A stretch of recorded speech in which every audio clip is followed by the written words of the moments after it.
If you've got a locked gas tank cover, it normally opens with the central locking, but that seems to have failed. Or maybe you press a button on the dash and it springs open, and now your fuel door won't open. Stay tuned, let me show you how you can remedy that. Open up your boot or hatch, and then on whichever side your fuel flap is, fold down or open up or pull away the trim so that you can get at the body side. I'm using my Saab 9.3 as an example, but an awful lot of cars are virtually identical. The components may vary in detail from car to car, but the method on most cars is pretty much the same.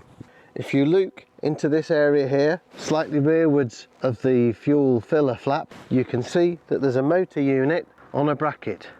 And look down on it, you can see that it has a plunger that operates with the central locking.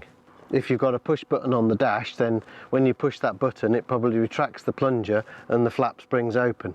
But either way up, you'll probably find that that motor unit is fixed to a bracket or fixed directly to a painted panel in this area just behind the fuel filler area. So you need to find the screws that hold it into position. In this instance we have two Torx screws are fitted into keyhole slots. So with an appropriate sized Torx screwdriver, undo the two screws, remove them completely if necessary, or just undo them enough that they're slightly loose according to the layout of your car. You should be able to remove the motor unit from behind the fuel flap. If, like on this Saab, the motor unit operates with the central locking so that the flap is locked when the car is locked, but otherwise when the car is unlocked it's simply a manual open and close, you could actually just disconnect it and leave it off. It just means, of course, that your fuel flap is never locked. If it's a fuel flap where you press a button and the motor retracts the plunger and the flap springs open a bit, usually the spring is on the hinge mechanism and you might be able to remove the spring and do the same.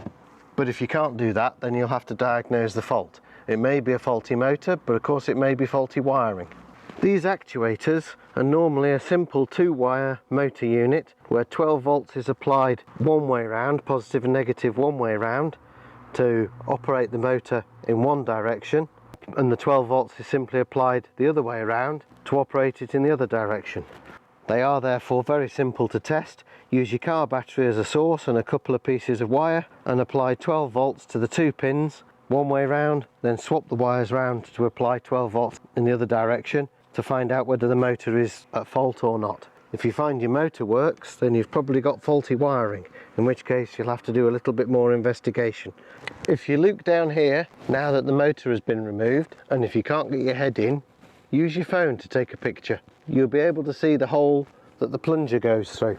There might be a rubber grommet like there is on this car, but refitting it is pretty much the reverse of removal, except of course you must make sure to put that plunger through the hole, which might require a bit of fiddling around or doing it by feel. And once you've got the plunger through the hole, it should be an easy matter of positioning the motor and tightening up the screws again. And of course, don't forget to reconnect the electrical supply and check operation.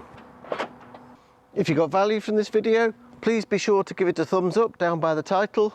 Maybe consider supporting the channel, and I shall see you in the next video.